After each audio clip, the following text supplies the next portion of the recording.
Dieu vous bénisse abondamment. C'est le pasteur Paulin, l'église Camp de Jésus de l'air. À l'église, nous sommes en plein enseignement. Ce mois de mars est intitulé le mois plein enseignement. Chaque jour, nous prenons plus de 2 heures d'enseignement. Et cette fois-ci, nous parlons de la prière. Voilà pourquoi nous saisissons l'opportunité pour expliquer juste un verset. Et le verset du jour, c'est Philippiens chapitre 4 et le verset 6. L'épître de Paul aux Philippiens, le chapitre 4 et le verset 6, qui dit ceci: ne vous inquiétez de rien, mais en toute chose, faites connaître vos besoins à Dieu par des prières et des supplications avec des actions de grâce. Le verset 7. Et la paix de Dieu qui surpasse toute intelligence gardera vos cœurs et vos pensées en Jésus-Christ.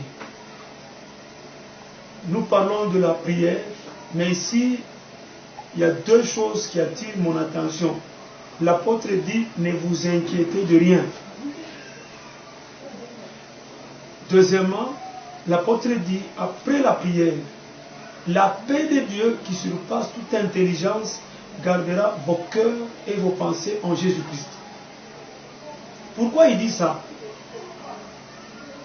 Il est impossible que l'homme s'inquiète et que ses pensées soient totalement en Christ en même temps. Mais celui qui s'inquiète, cela prouve que ses pensées ne sont plus en Christ. C'est un homme qui est agité. Parce que si tu as les pensées en Christ, tu ne vas pas t'inquiéter. Il y a beaucoup de promesses, beaucoup de versets qui nous rassurent. Il dit, je suis avec vous. Il dit, rien ne pourra vous nuire. Il dit, n'ayez même pas de soucis. Je suis là. Il nous soutient en toutes choses. Il nous fait voir que tout comme Mikono est amour.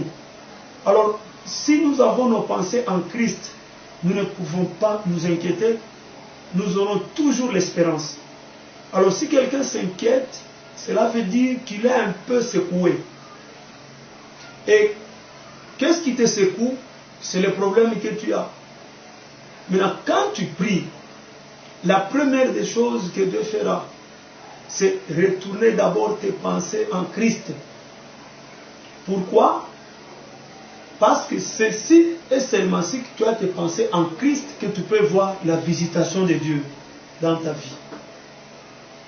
Il y a eu un problème qui a fait que tu as été agité. Alors, si tes pensées ne sont plus en Christ, c'est le premier problème que tu as. Te retourner d'abord. Dès que tu es retourné, tu as les yeux braqués sur le Seigneur Jésus-Christ de Nazareth. Par la foi, tu auras même ce que tu as demandé. Donc, pour terminer, ne vous inquiétez de rien. Gardez vos pensées en Christ. Mais si vous arrive de vous inquiéter, priez.